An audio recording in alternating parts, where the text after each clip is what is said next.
Ciao! Alors voilà une vidéo pour t'expliquer comment gérer la douleur lorsque tu es en méditation. Puis c'est quelque chose que tu vas pouvoir appliquer aussi par la suite si tu as des douleurs physiques d'un autre ordre. Alors, en méditation, j'ai beaucoup de gens qui me parlent de la difficulté de la position. Déjà, première chose, l'objectif c'est pas de te torturer. Donc, si tu préfères être assis ou assise sur une chaise, fais-le. D'accord? Maitreya, le prochain Bouddha, il est en position assise. La seule chose qu'il est bien d'adopter, c'est d'avoir le dos décollé, en fait. Tu vois, de pas avoir le dos collé comme ça contre le truc que t'as, contre la chaise ou le mur, mais d'avoir vraiment le dos droit. Parce que comme ça, la circulation d'énergie, elle se fait plus facilement.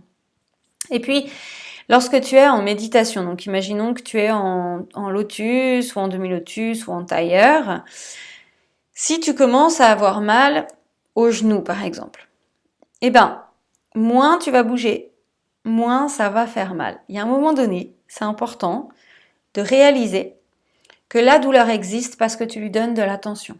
Parce que c'est ton cerveau qui lui donne de l'attention à cet endroit-là. Et si tu mets ton attention ailleurs, eh bien la douleur, elle va s'en aller.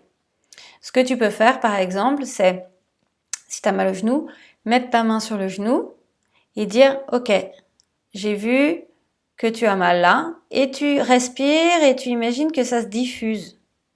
Tu imagines que la douleur, quand tu expires, elle se diffuse. Et ensuite, tu reviens sur ton objet d'attention. Soit sur ta méditation guidée que tu es en train de faire, soit sur ton souffle, soit, voilà, je ne sais pas ce que tu seras en train de faire à ce moment-là, mais en tous les cas, voilà.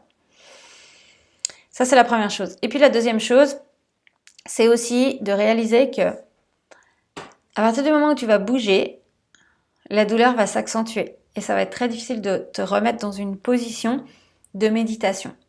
Donc, ce qui va t'aider à être plus efficace dans ta méditation, c'est par exemple de tenir. De tenir, alors, soit tu peux tenir en disant « Oh, j'ai mal, j'ai mal, j'ai mal, j'ai mal, j'ai mal, j'ai mal !» Bon, là, franchement, abandonne, ça sert à rien. Soit tu dis « Ok, je sens que j'ai mal, mais je tiens, je lâche, je pose mon attention ailleurs. » Ou « Ok, j'ai mal, mais j'essaye de pas bouger. » Et puis j'écoute la méditation guidée, où je me remets dans ma visualisation. En fait, tu vas voir que ton cerveau, ton esprit, lorsqu'il pose son attention de nouveau sur ce que tu étais en train de visualiser, la douleur, elle s'en va. Ça fait juste un tout petit peu mal au genou quand tu te lèves après, parce que tu as les jambes un peu endormies, mais ça, c'est pas grave. Du coup, en fait, plus tu vas faire ça, plus tu vas tenir longtemps dans ta position, ce qui va te permettre, en fait, de rester dans ta méditation et de pas en sortir parce que ton corps physique, il a mal. Voilà. Et encore une fois, ça c'est important de le faire parce que l'effort joyeux, il est nécessaire, parce que eh bien d'être dans cette forme d'endurance et de recherche, c'est toujours important, mais on n'est pas là pour se torturer. Donc à toi de trouver une alternative. Je te fais des bisous.